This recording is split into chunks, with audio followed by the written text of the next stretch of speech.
The last step of aerobic respiration is oxidative phosphorylation, and it contains two parts. We have the electron transport chain and something called chemiosmosis. The word chemiosmosis just refers to the diffusion of an ion through a semi-permeable membrane. So it's kind of like osmosis, but instead of water, you're talking about an ion going through a semi-permeable membrane.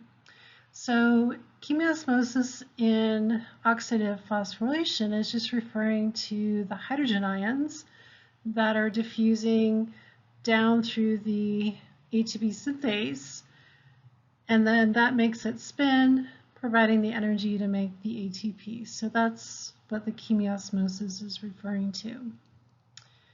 All right, so far in aerobic respiration, before we get to oxidative phosphorylation, we've only made 4 ATP, which is actually not very much. So we made 2 ATP in glycolysis and then 2 ATP during the Krebs cycle, and those were made by the substrate level phosphorylation. But in oxidative phosphorylation, this step, by far, we're going to make the most ATP out of all of the steps.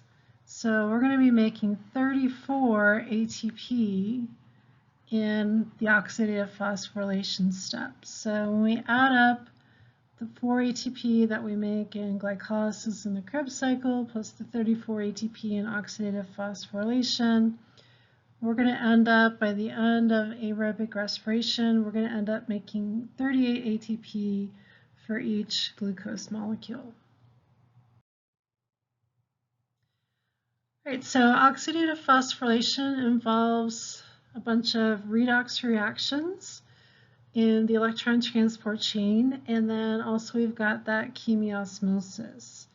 So the electron transport chain is going to use the energy released from the electrons as they go down the electron transport chain to pump hydrogen ions or protons to create a hydrogen ion gradient or the proton motive force. And then the hydrogen ions or protons are just going to diffuse down their concentration gradient through the ATP synthase, and that'll cause the ATP synthase to spin, and that'll provide the energy to make the ATP from the ADP.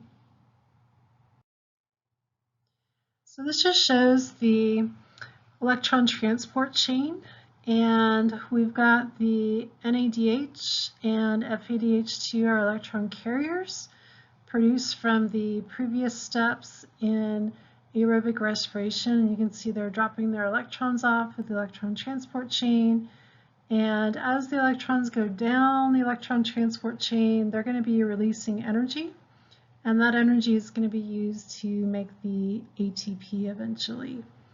And then the other thing to note is that at the end of the electron transport chain, the electrons have to go somewhere. You can't just release them and let them run around the cell because they can damage things. So we've got to give the electrons to the final electron acceptor. So the final electron acceptor in aerobic respiration is going to be oxygen. So the oxygen loves electrons, and so it will accept the electrons at the end of the electron transport chain. And when the electrons get added to the oxygen, we'll make the water. And as we just said, the electrons from the electron carriers, NADH and FADH2, are going to transfer their electrons to the electron transfer chain. They go down the chain, and then the final electron acceptor at the end of the electron transport chain is going to be oxygen. So that would be important to remember in aerobic respiration. And then it's also important to remember where the electron transport chain is located in eukaryotes and prokaryotes. So the electron transport chain has to be in a membrane. So in eukaryotes, it's going to be in the mitochondrial cristae.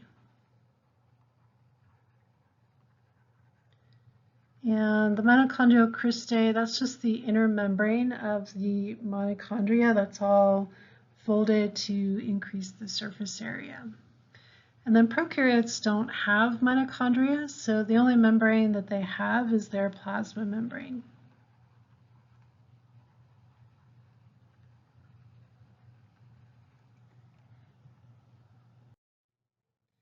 Here's a picture of the electron transport chain. Notice that it's embedded in the membrane. If this was a bacterial cell, this would be the plasma membrane. If this was a eukaryotic cell, this would be the mitochondrial cristae, or the inner mitochondrial membrane. And we have a question over here on the right. What does the transfer of electrons down the electron transport chain directly provide energy for? So if you take a look at the picture, notice that some of these carriers involved in the electron transport chain, they're going to be pumping hydrogen ions out, and that's what the energy from the electrons are going to be used for. So they're going to be used to pump hydrogen ions.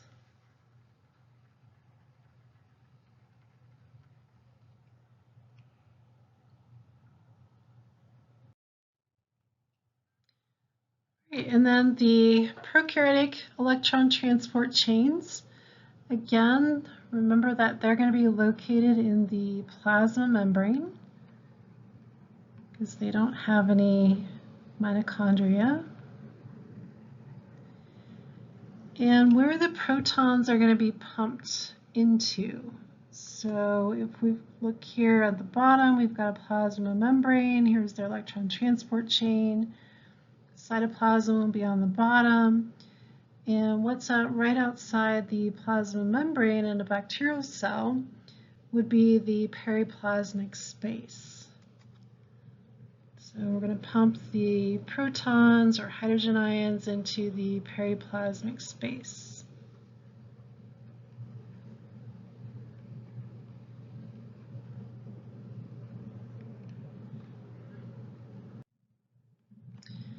So we have a little bit of differences with our prokaryotic electron transport chains compared to the eukaryotic electron transport chains. So there can be some different carriers that are used. And then another thing that's very interesting is that some of the prokaryotic electron transport chains are actually branched. So if we look at the electron transport chain for the E. coli, we've got one branch of the electron transport chain that will be used if oxygen levels are low. And then this lower branch of the electron transport chain will be used if oxygen levels are higher. So that's just the way it works, and we don't see that in eukaryotes at all. So remember that oxidative phosphorylation has two parts. So we just talked about the electron transport chain, and now we're going to talk about chemiosmosis.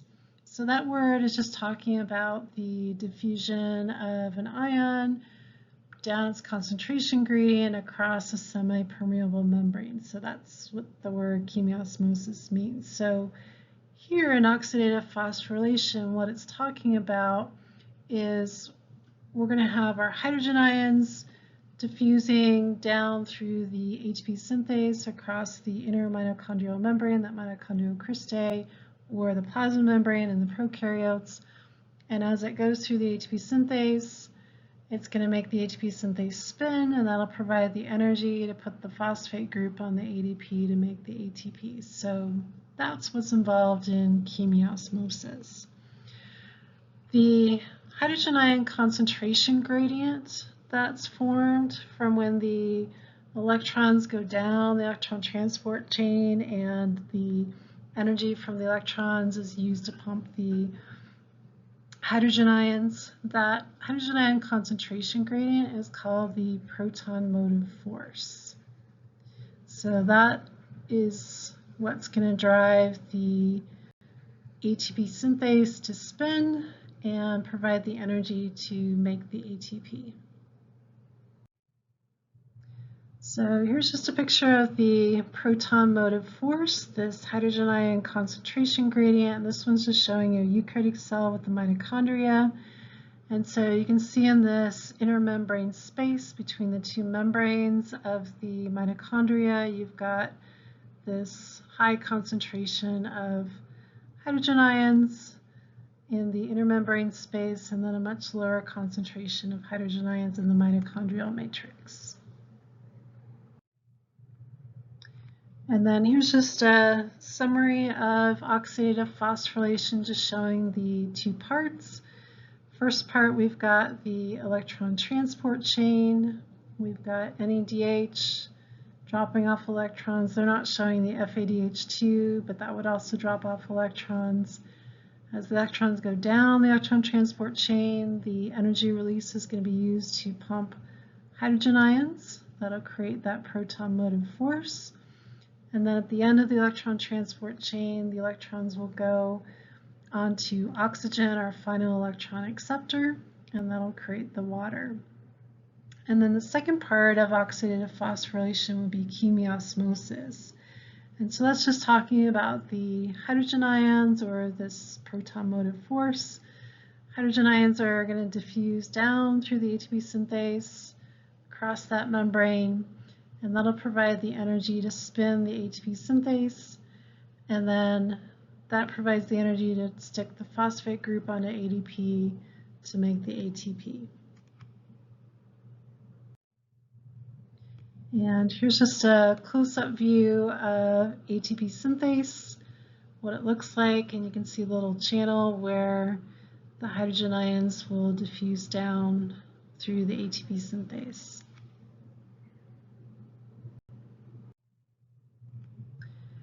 All right, so in oxidative phosphorylation, we're going to end up making 34 ATP.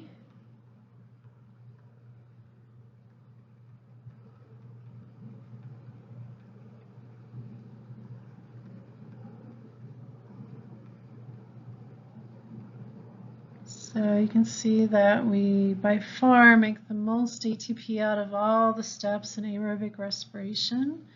In our last step, oxidative phosphorylation, and you can see we make 2 ATP in glycolysis. And then we've got 2 ATP made in the Krebs cycle.